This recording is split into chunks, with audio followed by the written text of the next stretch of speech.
Rakhal was talking to them about making pilgrimages.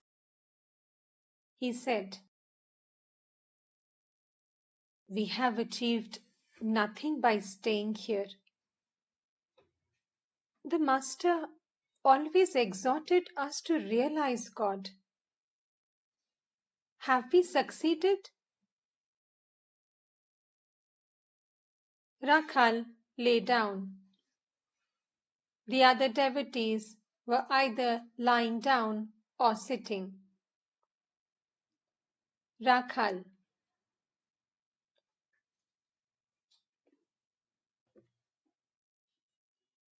"Let us go to the Narmada." Narendra: "What will you achieve by wandering about? Can one ever attain gnana, that you are talking about it so much?" A devotee: "Then why have you renounced the world?"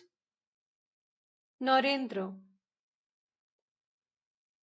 "Must we live with Shyam because we have not seen Ram? Must we go on begetting children because we have not realized God? What are you talking about?"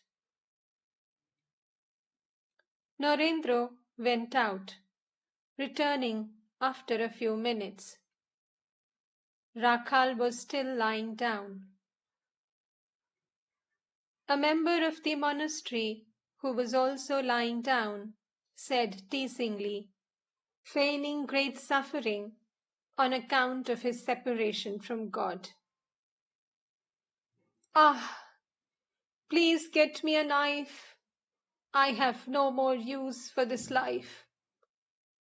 I can't stand this pain any more." Narendra, feigning seriousness, "It is there. Stretch out your hand and take it." Everybody laughed. The conversation again turned to Prasanna. Narendra: "Even here we are involved in Maya. Why have we become Shunnashis, I wonder?" Rakhal: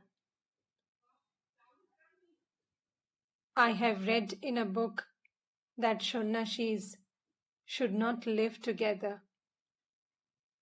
The author has described a city of Shunnashis." Shoshi: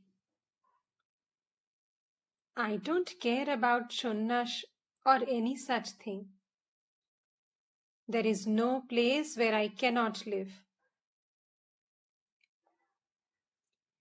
They were talking of Bhavanath, whose wife had been seriously ill. Narendra said to Rakhal, "I understand that his wife has been snatched from the jaws of death. Is that why he went to Dakshineshwar? To enjoy the fresh air?" Rambabu intended to build a temple in the garden at Kankurgachi, where some of Sri Ramakrishna's ashes were buried. Narendra to Rakhal, "Rambabu has made M one of the trustees of the garden." M to Rakhal, "But I don't know anything about it." It was dusk. Shoshi burnt incense before the picture of Sri Ramakrishna in the worship room, and then before the pictures of gods and goddesses in the other rooms.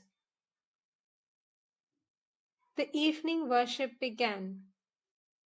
The members of the mott and the other devotees stood with folded hands near the door of the shrine and witnessed the arati. Then they all sang in chorus the following hymn to Shiva, to the accompaniment of bell and gong. Jaya Shiv Omkara, Bhaja Shiv Omkara, Brahma Vishnu Sadashiv, Hara Hara Hara Mahadev.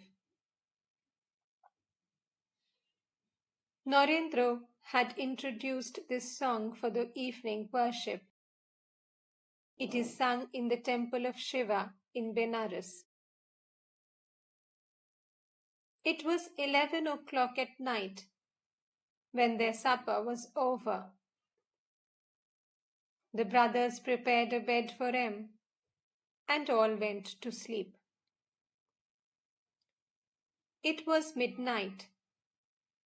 M was wide awake. He said to himself,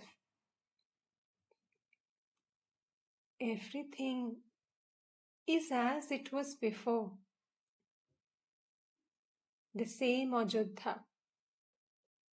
Only Ram is not there."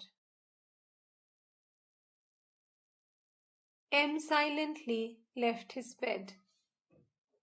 It was the full moon night of Boishakh, the thrice blessed day of the Buddhists, associated with Buddha's birth, realization, and passing away.